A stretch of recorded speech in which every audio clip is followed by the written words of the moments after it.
This video is to help you explore EfL Forms. This is an optional add-on to your regular EfL subscription that allows you to create custom online forms within EfL. The link to Forms is found here. I'm going to choose my learner. And after clicking search, I can see all the different forms linked to this learner. I'm going to show you Michael's happiness profile.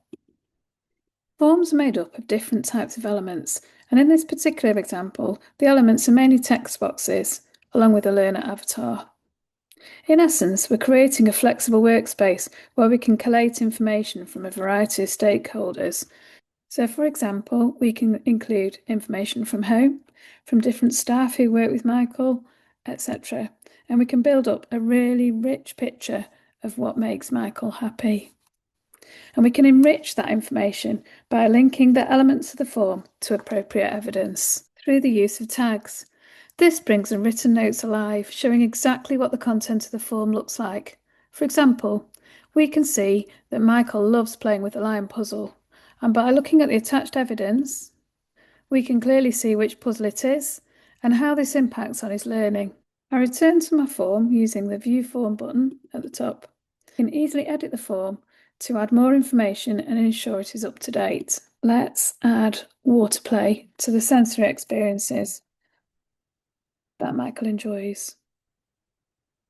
And click Publish and Save, and that is now the most recent form. I can compare forms over time using the History button.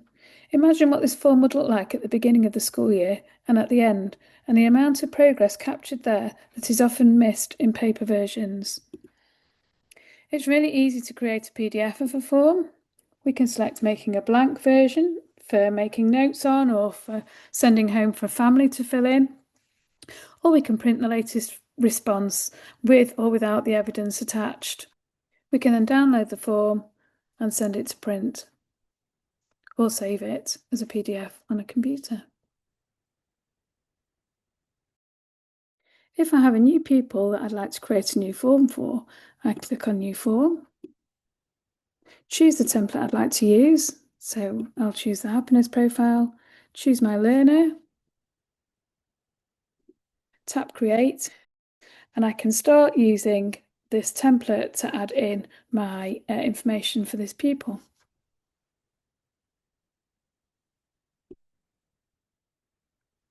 I can edit a current template or create a new template. For example, taking the happiness profile again, I could edit it and choose a number of different elements to include in there. So maybe I've decided I want to include a date field. I can drag it over and add in the information. There are many different ways of configuring forms to reflect those that you use in your settings. Examples include pupil profiles, pupil view, communication profiles, engagement profiles, and many more. If you are interested in adding EfL Forms to your subscription, please get in touch with us via services and we'll be happy to help. If you've already subscribed to EfL Forms and are ready to start using it, please go to our video or guide on setting up EfL form permissions, which will help you get started. Thanks for watching.